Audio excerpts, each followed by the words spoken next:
Kiloit est une société basée sur Montpellier qui a pour objectif de travailler pour la résilience des structures, qu'elles soient publiques ou privées.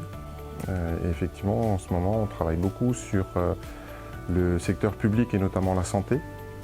Pour accompagner les établissements, on a été sollicité par le GHT 13, donc des Bouches-du-Rhône, pour réaliser un exercice de gestion de crise sur l'ensemble des établissements du GHT. Environ 6 mois avant, on a commencé à travailler avec le comité d'organisation côté GHT. Et donc on a réalisé des interviews dans tous les établissements du GHT pour connaître à la fois leur infrastructure SI, mais également toute leur organisation donc de direction et leur organisation fonctionnelle pour avoir des stimuli qui soient au plus proche de la réalité de chaque établissement. Et donc ces stimuli vont être déroulés pendant l'exercice.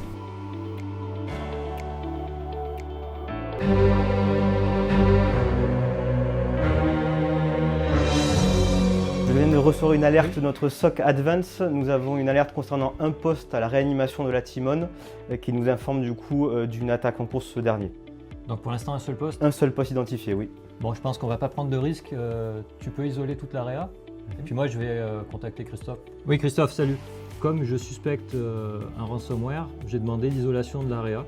Donc on va appeler Fabrice qui vient de s'occuper de la com, parce que je pense qu'on en aura besoin. Oui. Et Franck qui viendra faire la main courante.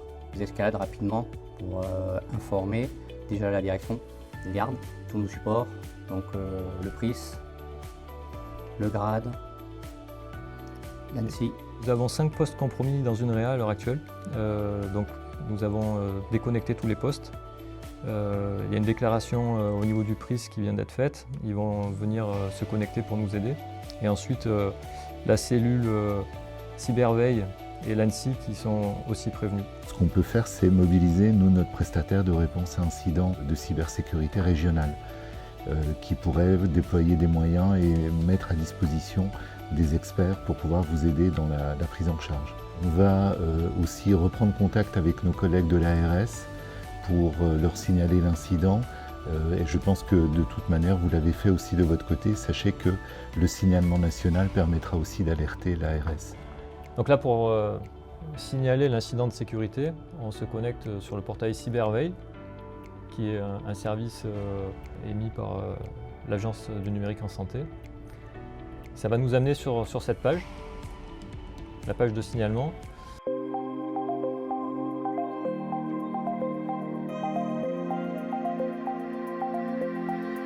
À partir du moment où on a la moindre suspicion sur une cyberattaque, puisque notre site est quand même très critique par rapport à ça, l'idée ça a été de déconnecter déjà du réseau en laissant allumer les ordinateurs incriminés par ces dysfonctionnements.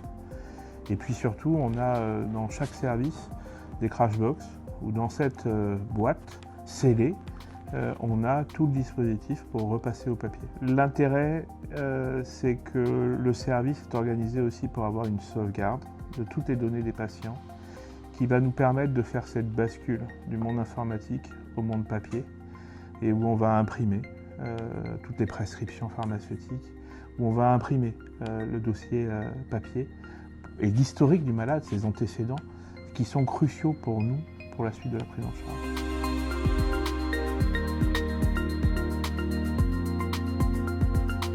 J'aimerais avoir votre ressenti sur l'accompagnement que vous avez eu fausse cyberattaque et justement comment les équipes ont réagi. L'exercice, c'est le nerf de la guerre. Alors, je pense qu'on a tout intérêt à avoir cette culture de l'exercice, de la cybercrise, nous en interne, au niveau des unités. C'est compliqué de perturber les unités de soins, même si quand on l'a eu fait, ça s'est plutôt bien passé, les gens ont volontiers joué le jeu. Pendant cet exercice, nous avons été confrontés à de nombreux stimuli qui ont été très réguliers. Ça a vraiment rendu la cellule de crise particulièrement active et dynamique. Ce travail a permis de déclencher des procédures dégradées au sein de l'établissement, en coordination avec la cadre de santé Odile Guy qui était présente sur le site pour assurer la continuité du service à la fois pour les soins et pour les services techniques et logistiques. Et je dirais que grâce à l'expérience du CH d'Arles, certaines actions ont été anticipées avant même l'arrivée des stimuli. Nous avons eu un exercice donc, de cyberattaque et sur un poste infirmier, il y a donc Axis Secours, c'est-à-dire que on peut faire l'impression en masse de tous les dossiers des patients, le dossier informatisé que nous retranscrivons donc en papier et surtout pour la continuité des soins. On a donc sur ce dossier papier, on a toutes les prescriptions médicales, les transmissions ciblées aussi, les personnes à prévenir, ce qui nous permet une continuité des soins auprès des résidents. Par exemple, dans le cas des constantes ou autres, ou de l'administration des médicaments, est-ce que ce support vous permet, quand on change d'équipe lors d'une relève, justement d'assurer la continuité des soins? Alors oui, on assure la continuité des soins sans problème. Après, ce qu'on fait aussi, c'est quand on a un mode dégradé, donc on va avoir du papier sur les nouvelles prescriptions et aussi sur la traçabilité des délivrances de traitement. D'accord, donc si la crise dure longtemps, en fait, on a ce premier outil qui permet de répondre rapidement à la crise et on a, on va dire, une deuxième vague d'outils qui permet de s'assurer de la continuité vraiment sur une durée quasiment indéterminée. Oui, tout à fait, c'est ça.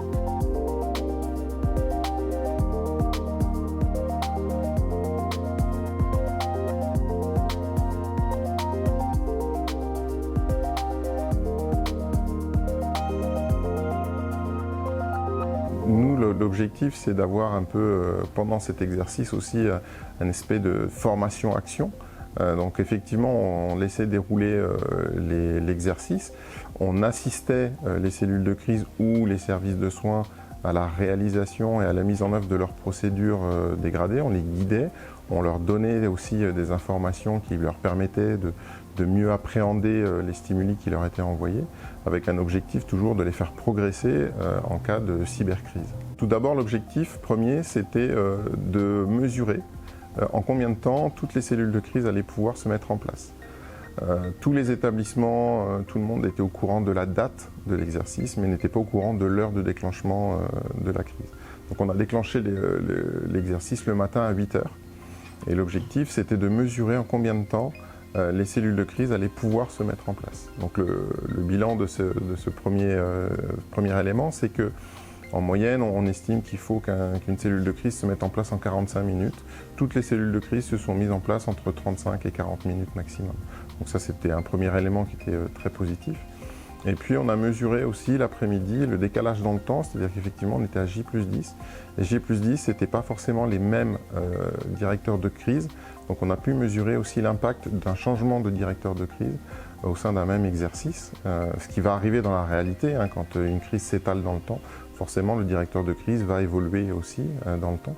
Et donc la prise en charge de la crise ne va pas forcément être la même d'une personne à une autre. Donc l'objectif, c'était aussi de mesurer un peu les écarts qu'on pouvait trouver entre une prise en charge d'une crise à J0 et une prise en charge d'une crise à J+10. Pour nous, la prochaine étape à l'échelle d'un GHT comme le GHT 13, c'est de refaire des exercices mais individuels, établissement par établissement, pour pouvoir faire monter en compétence les personnes qui seraient amenées à gérer une crise cyber dans les établissements et non pas d'avoir un exercice global sur l'ensemble du territoire.